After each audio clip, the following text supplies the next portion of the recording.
रहमान रहीम, मैं अहलियान तौंसा शरीफ को अपने प्रोग्राम में खुश आमदीद कहता हूँ। जैसा कि आप जानते हैं, जदीद टेक्नोलॉजी इस वक्त जन्म ले रही है, तो इस चीज़ को मद्देनजर रखते हुए हमने फारूक ऐनक महल पे वहवा रोड के नज़दीक डॉक्टर सैयद कामरान अब्बास जो कि आई स्पेशलिस्ट हैं, उनको खुसूसी दावत दी है और लाहौर से हैं, क्योंकि इस वक्त तौंसा शरीफ सैलाब की जद में है।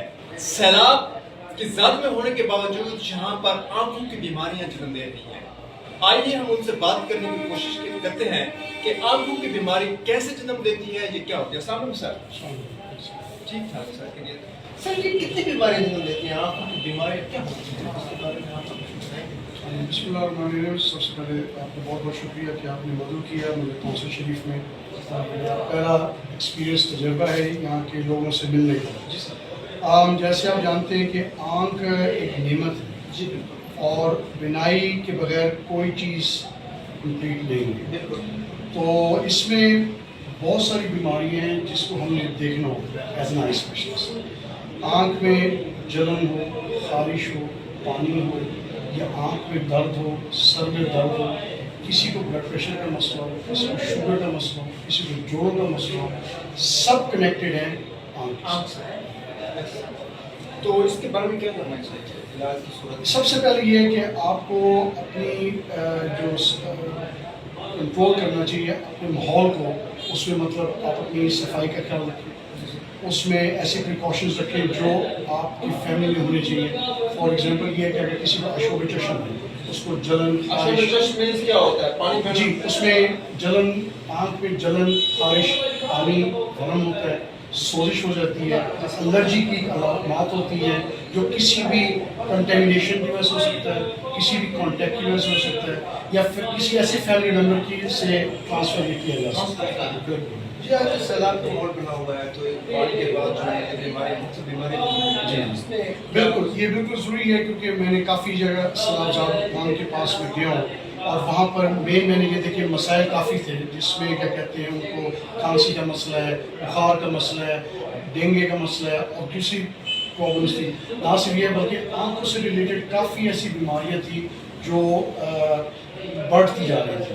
तो हमने ये किया कि उनको ज़्यादा से ज़्यादा उनकी स्क्रीनिंग कर सकें बच्चों की, ताकि वो परेशान नहीं हो। ऐसी कौन सी बीमारी होती है जो आँख को खत्म कर देती है, उसके बारे में क्या करना चाहिए, लेकिन नाबीना बना देती है? जी, उसमें ये होता है, डिपेंड करता है कि किस एज ग्रुप में है और किस फैक्टर के साथ है। फॉर एग्जांपल ये है कि जो बच्चे होते हैं, हम स्क्रीनिंग से स्टार्ट करते हैं, उनकी हमें स्क्रीनिंग करनी चाहिए, जिसका मतलब ये है कि वालिदैन को सेंटर्स में जाना चाहिए, आई स्पेशलिस्ट को दिखाना चाहिए, जिसमें उनकी आंखों को मुआयना करना चाहिए। उसमें पहली बात ये कि बच्चों की आंखों में फॉर एग्जांपल अशोब चश्म यानी उनकी आंखों में गम, गिर या दूसरी परेशानी होती है, उनको हमें रूल आउट करना होता है। और इसके अलावा बच्चों में और भी बीमारियाँ हैं जिसमें उनकी नज़र कमज़ोर हो सकती है। तो with the passage of time हमें ऐसी बीमारियों को जो है ना स्क्रीन करके उनको फॉलोअप में रखना, ताकि उनको बाद में ये परेशानी ना करें। बाद में काफ़ी ऐसी बीमारियाँ जिस तरह कि आप सफ़ेद मोतिया सुनते हैं, काला मोतिया सुनते हैं, या और ऐसे मसाइल हैं जो शुगर ब्लड प्रेशर की वजह से आँख की बीमारी पे असर अंदाज होती है। तो ये डिफरेंट राय से गुजर के उनको टेस्ट के ज़रिए या डिफरेंट प्रोसीजर्स के ज़रिए आप उनको स्क्रीन करेंगे। ऐनक से छुटकारा हासिल करने के लिए जी काफ़ी तरीके हैं। फर्स्ट ऑफ ऑल ये होता है कि आप जब डिपेंड करता है कि पेशेंट या उस मरीज़ की सिचुएशन क्या है। अगर एक पेशेंट आपके पास 30 या 35 से अबव है आता है, तो नॉर्मली हम ये कहते हैं कि उस रीडिंग ग्लासेस अगर उसको दुश्वारी हो रही है नज़दीकी काम के लिए। और अगर कोई ऐसा बंदा है या कोई ऐसा पेशेंट है जो ये कहता है कि उसने ऐनक नहीं लगानी गोली के नज़दीकी, और भी तरीके हैं जो हम अपनी ज़बान में लेसिक सर्जरी या प्रोसीजर जिससे ऐनक छुटकारा कर सकते। लेकिन उसमें भी आपकी कंडीशंस है, ये नहीं कि आप पहली जमात के बच्चे या दूसरी जमात के बच्चे और आप स्ट्रेट आ जाते डॉक्टर के पास, बच्चे को ऐनक नहीं लगाना चाहता या चाहती, तो आपको एक एज लिमिट दी जाती है 21 या 21 से बियॉन्ड हो। फिर हमारे पास ऑप्शन होता है कि हम किसी पेशेंट को उसको ऐनक से छुटकारा से, अगर वो ऐनक लगा रहा है या विलिंग नहीं है। सैलाब ज़दा इलाकों में ये जो आशा चश्म फैल रहा है, जब رہ رہی ہیں، اس میں ہمارے اہلیان علاقوں کو ہاں جی بالکل. اس میں سب سے پہلے یہ ہے کہ ان کو جو ہے نا سپورٹ کرنا چاہیے, ڈاکٹرس کے ساتھ کمیونیکیٹ کرنا چاہیے, ہیلتھ ورکرز جو آتے ہیں ان کے ساتھ کمیونیکیٹ کرنا چاہیے, صفائی کا بہت خیال رکھنا چاہیے, اور ہم ہم ڈیلی بیسس کہتے ہیں کہ اپنے ہاتھ کو اچھی طرح صاف رکھیں, ان کو دھوئیں اچھی طرح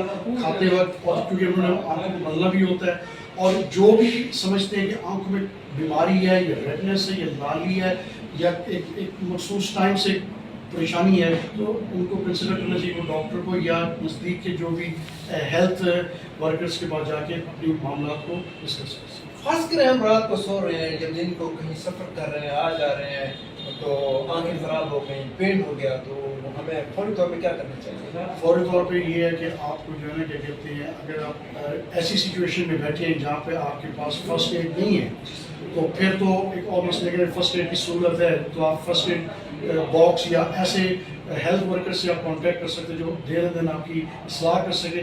بٹ آفٹر دیٹ آپ پھر بعد میں جا کے کسی کنسلٹنٹ کسی اسپیشلسٹ